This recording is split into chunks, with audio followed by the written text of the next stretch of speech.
അങ്ങനെ ആ ക്ഷീണവും വിശപ്പും സഹിച്ചവൾ 3-4 മാസം പിന്നിടും.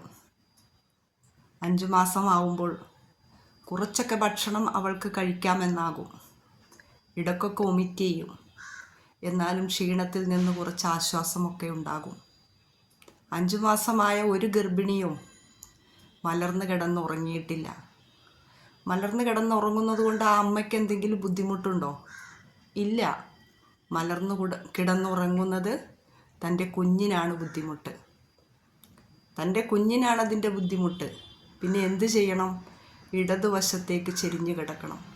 ഇടതുവശത്തേക്ക് ചെരിഞ്ഞു കിടക്കുന്നിടത്ത് നിന്ന് അപ്പടി വലതുവശത്തേക്ക് അവൾക്ക് ചെരിയാൻ പാടില്ല. അവിടുന്ന് എണീറ്റ് ഇരുന്നിട്ട് വേണം വലതുവശത്തേക്ക് ചെരിഞ്ഞു കിടക്കാൻ. ഇങ്ങനെ 5, 6, 7 മാസങ്ങൾ അവൾ തള്ളി നീക്കും. തൻ്റെ കുഞ്ഞിൻ്റെ വരവിനെ പ്രതീക്ഷിച്ച്, തൻ്റെ പൊന്നോമനയെ കാണാനുള്ള ആഗ്രഹം മനസ്സിൽ വെച്ച്.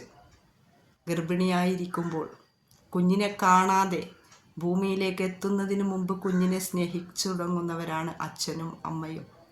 അച്ഛൻ്റെയും അമ്മയുടെയും സ്നേഹം പകരം വെക്കാനില്ലാത്തതാണ്.